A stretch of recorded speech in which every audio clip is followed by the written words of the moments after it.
ధరణి సమస్యలపై 5 సభ్యులతో కమిటీని ఏర్పాటు చేస్తూ తెలంగాణ ప్రభుత్వం ఉత్తర్వులు జారీ చేసింది. సభ్యులుగా M Kodandareddy, retired IAS Peter, advocate Sunil, మాజీ deputy collector Madhusudan, CCLA member కన్వీనర్గా ఉన్నారు.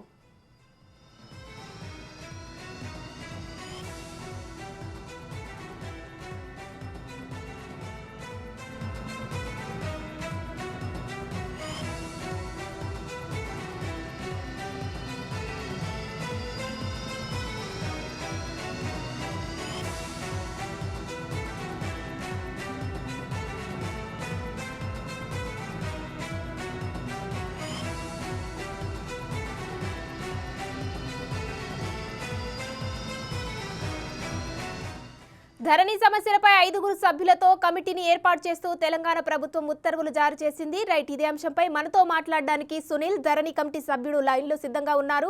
సార్ నమస్కారం అండి. ధరణి సమస్యలపై కమిటీ ఏం చేయబోతుంది?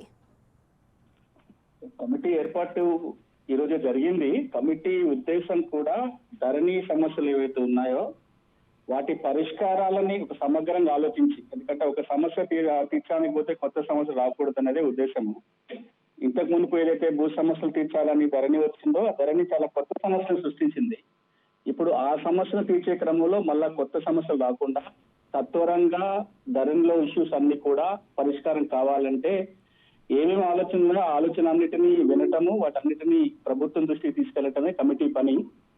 గ్రామ స్థాయిలలో కూడా రైతులు ఎట్లా ఇబ్బంది పడుతున్నారు, వాళ్ళు ఏం కోరుకుంటున్నారు అనేది కూడా ఈ కమిటీ ఆలోచన చేసి ప్రాక్టికల్ సొల్యూషన్స్, ధరణి సమస్యల పరిష్కారానికి ప్రాక్టికల్ సొల్యూషన్స్ ప్రభుత్వానికి అందించాలనేది లక్ష్యం. ఎస్ సార్, అలాగే ప్రభుత్వం నుంచి మీకు ఎలాంటి సపోర్ట్ ఉంది ఈ ధరణి సమస్యలు పరిష్కరించడానికి? ఒక మాట చాలా స్పష్టం. కొత్త ప్రభుత్వం ఏర్పడినప్పటి నుంచి కూడా ఇప్పటి వరకు పలు దఫాలుగా ఈ అంశం మీద రివ్యూ మీటింగ్ జరిగినాయి.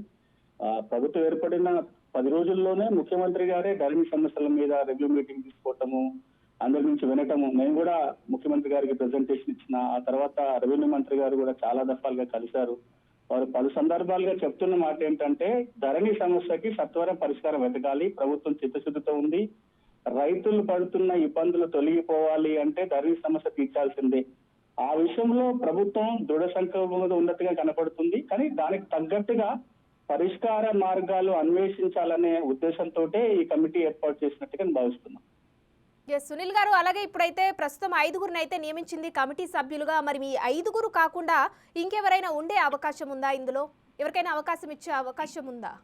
అంటే ఇది కమిటీ కూర్చున్నప్పుడు ఆలోచన చేయాలి. ఎప్పుడెప్పుడు ఇంకెవరైనా సలహాలు సూచనలు కావాలనుకున్నప్పుడు అది యంత్రాంగం నుంచి ఎవరైనా కావచ్చు, బయట వ్యక్తులు కావచ్చు, కోఆప్ చేసుకోవడానికి అవకాశం ఉంటుంది. దానికంటే ముఖ్యంగా కమిటీ అందరినీ వింటుంది. ఆ కమిటీలో కూర్చున్న సభ్యులు మాత్రమే వారి ఆలోచనలు ప్రభుత్వంతో పంచుకోవటం కాదు కదా.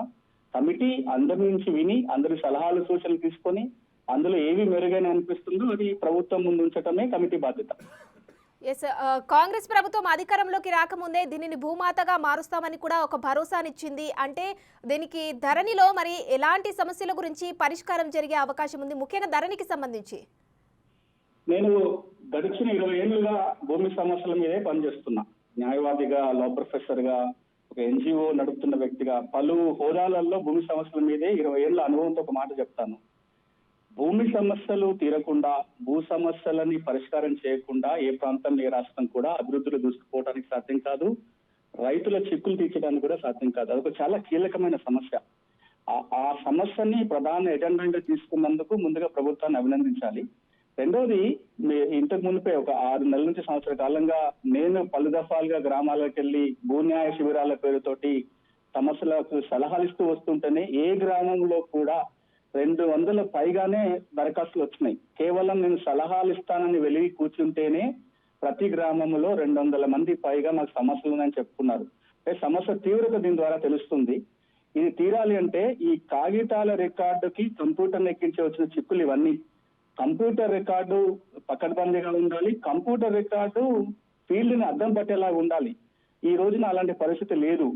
రెండవది, ఈ ధరణి సమస్యలు మిగతా చాలా అంశాలతో ముడిపడి ఉంటాయి. అది రైతు బంధు కావచ్చు, రైతు భరోసా కావచ్చు, రైతులకు అన్ని ఇతరత్ర మేలన్నీ కావచ్చు, ధరణితోటే ముడిపడి ఉంటాయి. కాబట్టి ఈ చిక్కుముడిని జాగ్రత్తగా విప్పటం అవసరం. కంప్యూటర్ టెక్నాలజీ వాడుకుంటూనే ఫీల్డ్ రియాలిటీతో పోల్చుకొని చూసుకొని వీలైనంత వేగంగా రికార్డును సరిచేయడం చాలా అవసరం కాబట్టి ప్రభుత్వం ఈ పని చేస్తుంది.